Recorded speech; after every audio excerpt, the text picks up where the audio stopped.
Hi, welcome to the bathtub. This is the old master bather, Scott Bradfield, coming at you from California, Central Coast, California, where it's raining. I'm very happy to say it's raining today.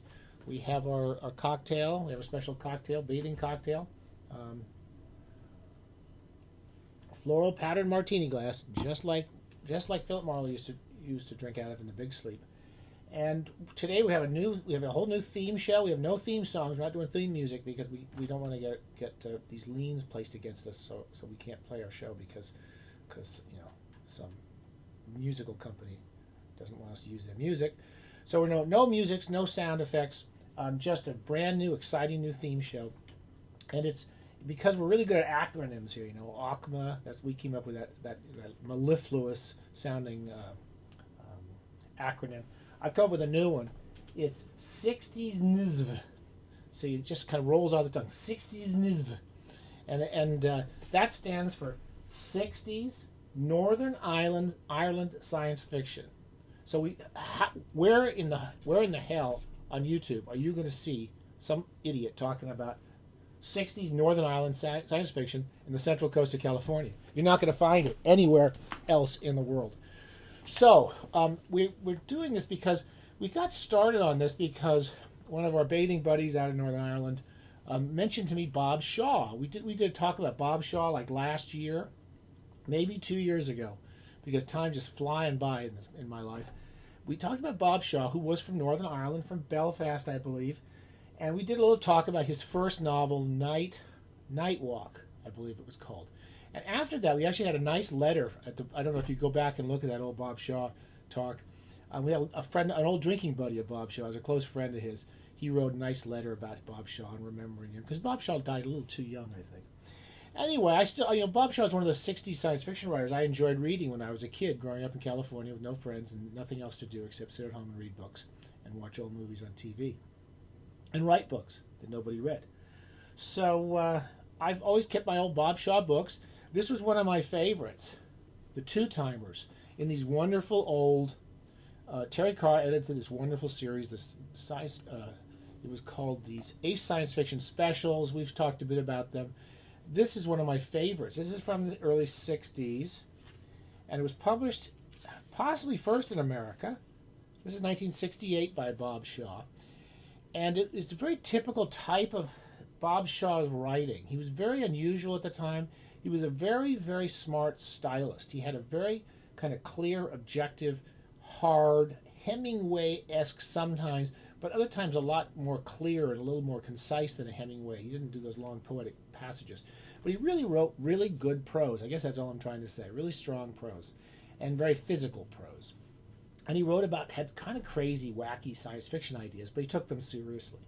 The Two Timers is the one I always stuck in my mind, and I reread it this past couple of weeks. I've been kind of browsing around in some of these old books. But this is Two Timers is about a man who loses his wife, and he learns that he can travel through time through migraine experiences. So he has a migraines, which cause these sort of kaleidoscopic lights in his head. And he learns that migraines allow him to travel through time. And he goes to an alternate time stream where he tries to save his wife and get this woman back, who, when he was living with her, he didn't really like. It was when he lost her that he got upset. And he goes to this other world, and there's a man who lives with this. He's himself living with his wife, and he doesn't love her. It's a really interesting book. It sort of escalates, like many Bob Shaw novels do, into kind of larger science fiction-y events. But the basic human center of the book is really well done. And I like that. I reread it, still a strong book. It set me straight to read another book I read when I was about probably 13 or 14, yeah, when that came out, and when this came out. Shadow of Heaven.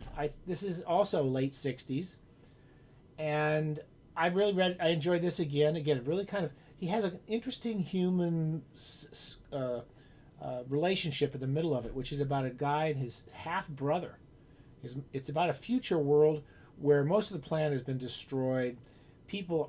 Everything has been kind of reduced through all these horrible environmental events, which we may be seeing ourselves, and there's not enough food, and relationships are breaking down, and he's got a kind of crazy mother, and he has a brother with whom he he feels affection, but it's quite clear as the book develops that the brother's kind of a jerk.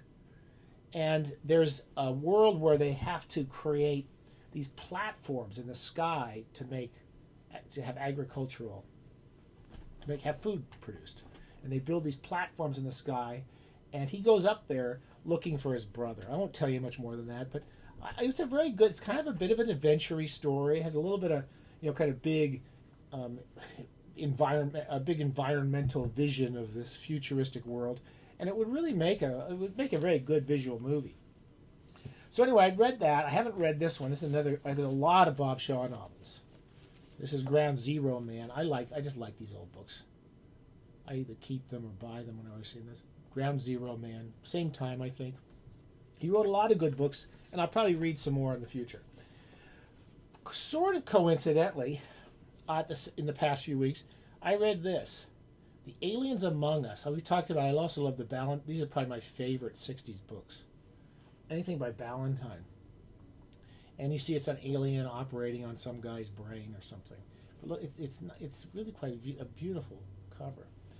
James White is a writer I'd never read before, but he was also from Northern Ireland, and he was a fan like Bob Shaw. And there was a kind of in a sort of isolated place.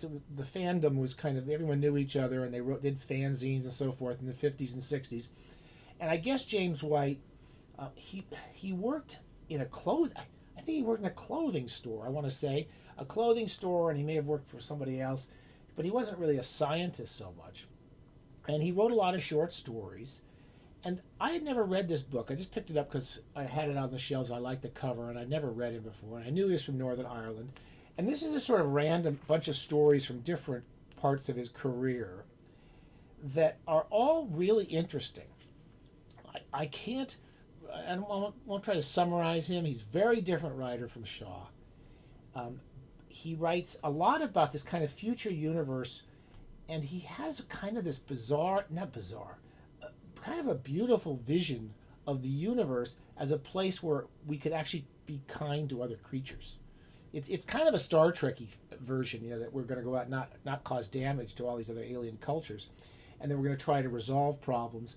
And it's very, very peaceful sense of the universe and alien contact.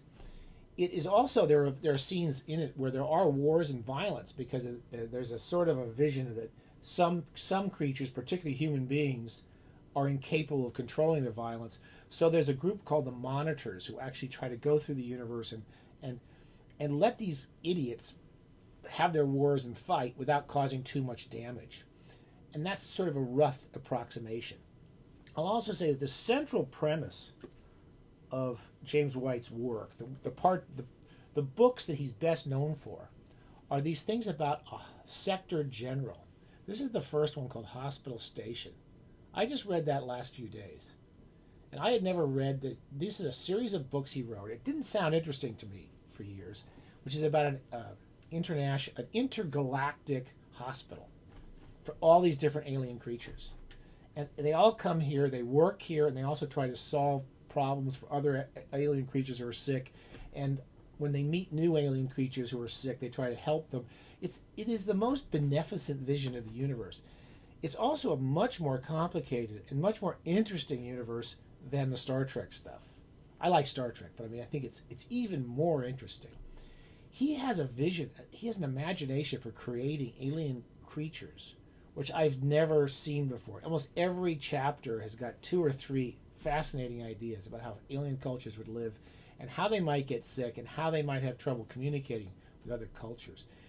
At the center of it all is the idea that these doctors don't want to harm anybody. So even when an alien creature goes crazy, they don't want to hurt that creature. They want to help it. That's at the bottom of it. They're still quite adventurous, exciting kind of stories.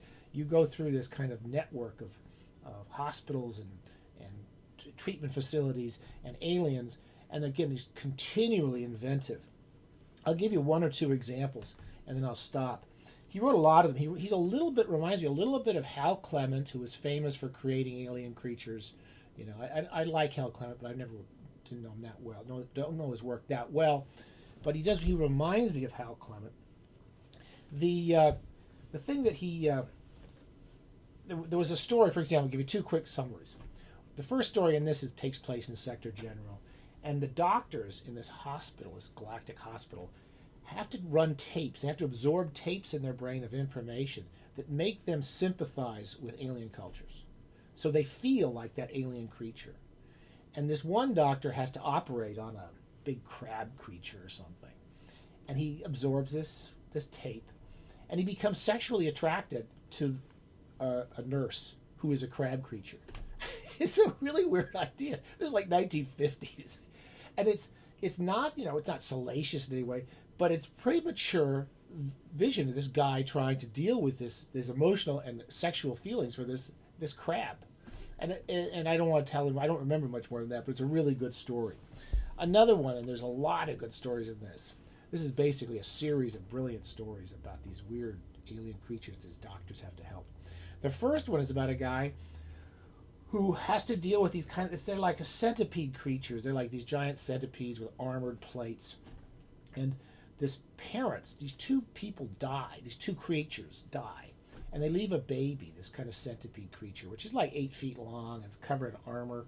And it's only 6 months old. And some guy who has to take care of this baby is trying to take care of it. And he doesn't know what to do. Like anybody with him, it sort of reminds you of being a father or a parent when you have a little child and not knowing what to do with this fragile creature. Only this fragile creature is huge and kind of monstrous, and you can't even touch it. You can't even get through to it. This creature starts crying a lot, and he realizes it wants to be patted. Like babies want to be patted, know you're there. But no matter how hard he hits it, it's so strong you can't hurt it. So he rigs this big 50-pound weight in his room, and he keeps dropping it on this baby. It's like, it is. I know it sounds crazy, but it's really a funny story. But it's also quite powerful. There's a whole lot of stories like that. It goes on from one kind of alien creature like another. I can't even remember all that. There's so many things that happen in this. But I became a big fan of James White. And of the 50s and 60s science fiction writers, I find him really interesting. And I'm going to read some more of these Sector General books. I found this. I picked this up the other day. Second Ending. That's one of his first books. It's supposed to be a positive vision of the end of the world. I figured we all could use that. And I picked this up. Old Ace Double. And you might find this interesting. On the other side is The Jewels of Aptor, Samuel R. Delany's first novel. I guess, very, very badly cut. He eventually published the full version. But that's Samuel R. Delany's first book. Is the other half of Ace Double with James White. Okay. Anyway, Bob Shaw, wonderful writer. 60s Nisf, really worth checking out. It's Northern Island science fiction. It's the only two ones I know. But James White and the great Bob Shaw. Many more people will know who Bob Shaw was, but this guy's really worth checking out. And this would make, all these crappy Netflix series, this should be a Netflix series. This is a really, really amazing and very inventive series of stories and books. All right, happy bathing. 2,000 subscriber episodes coming up. Wake Grandma up and tell her it's coming, and then she can go back to bed, but make sure she knows this 2,000th episode is coming along. Okay.